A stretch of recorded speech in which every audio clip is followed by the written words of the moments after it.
Kajian tinjauan merupakan salah satu kaedah penyelidikan bukan berbentuk eksperimen yang paling popular yang biasa digunakan di dalam bidang sains sosial dan juga banyak digunakan dalam bidang pendidikan. Dua jenis tinjauan yang penting dan sering dilakukan dalam bidang pendidikan adalah tinjauan sekolah dan tinjauan komuniti. Kebaikan kajian tinjauan, ia amat berguna khasnya untuk menguraikan ciri-ciri bagi sesuatu populasi yang besar. Kajian melalui soal selit juga dapat mengendalikan kajian yang sangat besar. Ia tidak boleh mengukur tindakan atau perbuatan sosial. Mereka hanya dapat mengumpul laporan yang dibuat. Berikut pula merupakan kupasan kajian tinjauan yang kami dapati di dalam dua artikel yang berbeza. Tajuk pertama, Trait Personality TTP, Pembuli, Mangsa Buli dan Pembuli Mangsa dalam kalangan pelajar sekolah menengah model 5 faktor. Tujuan kajian adalah melihat perbezaan TTP selama 328 orang pelajar tingkatan 4 di 10 buah sekolah negeri 9.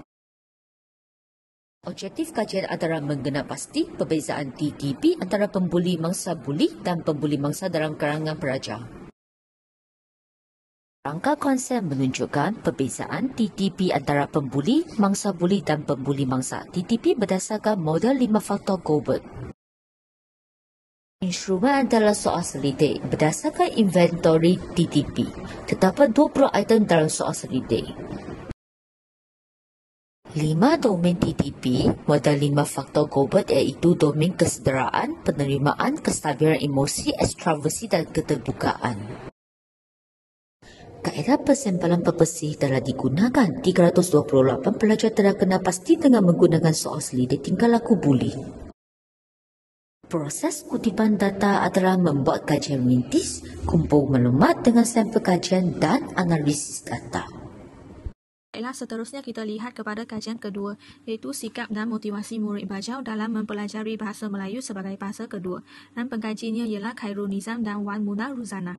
Tujuan kajian ini adalah untuk mengkaji sikap dan motivasi murid-murid belajar di Sekolah Rendah Pedalaman Daerah Beluran Sabah dalam mempelajari bahasa Melayu sebagai bahasa kedua. Selain itu, kajian ini turut menekankan kepada hubungan antara jantina dengan sikap dan motivasi dalam mempelajari bahasa Melayu. Objektif kajian adalah seperti yang telah dinyatakan dalam bahagian ini, iaitu mengenal pasti sikap dan motivasi murid-murid belajar sekolah rendah pedalaman dalam mempelajari bahasa Melayu sebagai bahasa kedua, serta hubungan antara jantina dengan sikap dan motivasi murid-murid belajar sekolah rendah. Melalui kerangka konsep ini, kita dapat lihat bahawa pemboleh ubah tidak bersandar adalah jantina dan pemboleh ubah bersandar adalah sikap dan motivasi murid belajar dalam mempelajari bahasa Melayu sebagai bahasa kedua. Di sini kita dapat mengenal pasti adakah jantina akan mempengaruhi sikap dan motivasi murid belajar. Kaedah tinjauan ini adalah berbentuk eksplorasi dan instrumennya ialah soal selidik yang terdiri daripada soalan tertutup, iaitu responden hanya perlu menjawab ya atau tidak.